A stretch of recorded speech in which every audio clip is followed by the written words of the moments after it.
Guys আসসালামু আলাইকুম। আমি এই মুহূর্তে আছি আবদুল্লাপুরে। আবদুল্লাপুর দিয়ে যখন একটু কাজে বের হয়েছিলাম, এসে রাস্তায় দেখতে পেলাম কি জানেন, এই মেশিনটা দেখে অনেক টাইম হতবাক হয়েছি। একদম ছোট্ট কিন্তু মেশিনটা, তাও কিন্তু সকল প্রকারের ফেসিলিটি কিন্তু এই মেশিনটাতে আছে। যাই হোক, আজকে এখানে এই মেশিনটা নিয়ে একটু আলাপ করলাম, আর একটু আলাপ করার দরকার আছে। এই যে রাস্তায় বের হয়েছে না বন্ধুরা, এই যে অটোরিকশাগুলো দেখছেন না, এই অটোরিকশাগুলো এত বিরক্ত করতেছে রে বাবা, রে বাবা। আপনার কোনো ডিসিপ্লিন নাই।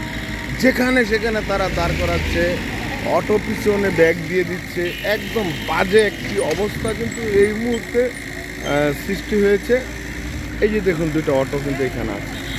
এই অটো দুইটা থেকে শুরু করে বা যেসব অটোগুলো আছে, তারা এমন ধরনের একটা জিনিস তৈরি করে, আপনি মোটর সাইকেল আছেন, গাড়িতে আছেন, খুশ করে লাগাই দিল। আর একটা জাম, এমন একটা জাম তৈরি করবে তারা। আসলে অটোরিকশা মুক্ত আমরা মেইন রুটগুলো চাই। সাধারণ এলাকায়, লোকাল এলাকায় অটো চলুক, সমস্যা নাই, বাট মেইন রোডে যাতে করে এই অটোগুলো না ওঠে। মানুষের জীবনযাত্রাতে কতটা ব্যাঘাত ঘটাচ্ছে, এটা আসলে আমরা বলে বলে